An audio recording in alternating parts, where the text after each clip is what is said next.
সকাল থেকে খেলছি, খিদে পেয়ে গেছে, যাই দেখি মার কাছে গিয়ে।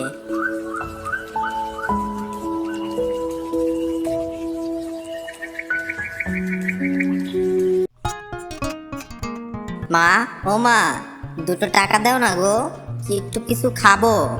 খাওয়া পড়ার পর কত কষ্ট করে তোকে মানুষ করেছি, তা তুই কি করে বুঝবি? তোর শুধু এটা চাই সেটা চাই, তো আমি কোথায় পাবো এত টাকা? সেলাইয়ের কাজ করে কোনো রকম দুটো প্রাণীর অন্ন জোগাড় করি।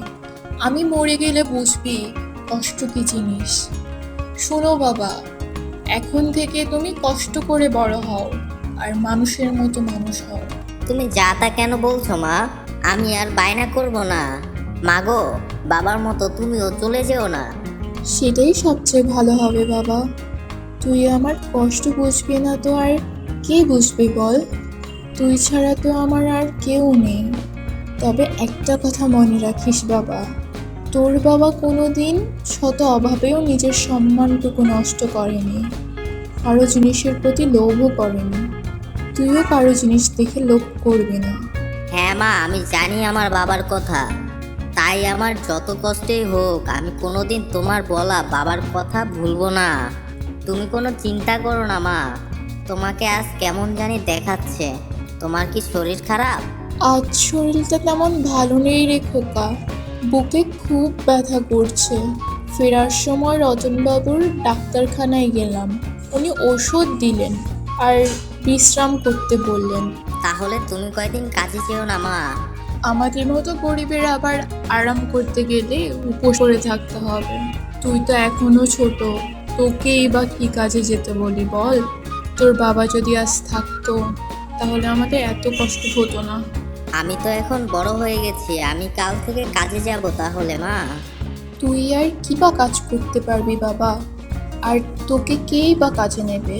যা কাজ পাবো তাই করব মা, আমি ঠিকই পারবো। ওই পাড়ার নরহরি তো আমার থেকেও ছোট, কিন্তু ও তো প্রতিদিন কাজে যায়, আমিও যাব।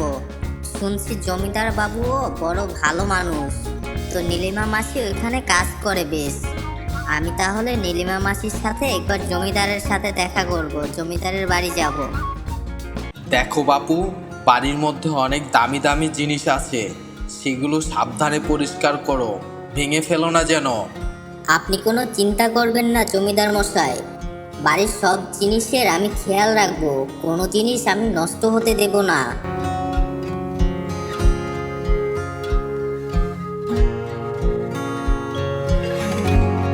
বাহ, ঘড়িটা তো বেশ সুন্দর, মনে হয় খুব দামি।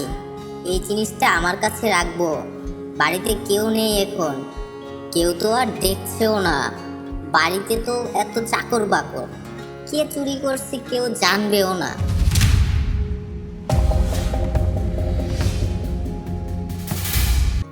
ছি ছি, এ আমি কি ভাবছি? আমি আমার ভালো লাগার জন্য আমি চুরি করব? আমার স্বভাব আমি নষ্ট করছি। ছি ছি ছি, আমার মাকে দেওয়া কথা আমি ভুলে গেছি। ছি ছি, ভগবান তুমি এসব দেখছো? ভগবান তুমি আমাকে ক্ষমা করো ভগবান।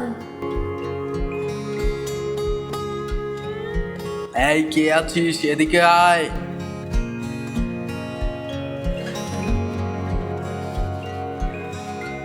আগে বাবু, কি করতে হবে আমাকে বলুন, আমি করে দিচ্ছি। আমাদের নতুন কাজের ছেলেটা এলো না, কি যেন নাম, ওকে ডেকে দাও তো।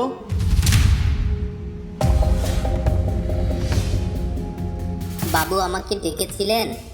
তোমাকে কেন ডাকছি তুমি কি তা জানো?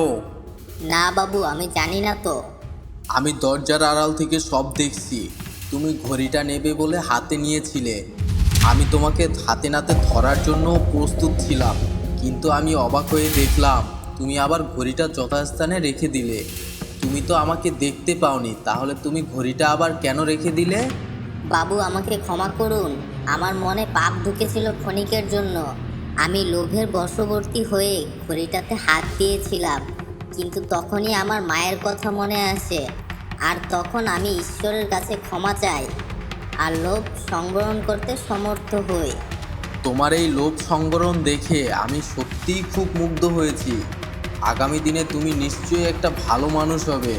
আর এই ঘড়িটা আজ থেকে তোমার। সত্যি বাবু, এই ঘড়িটা আমার?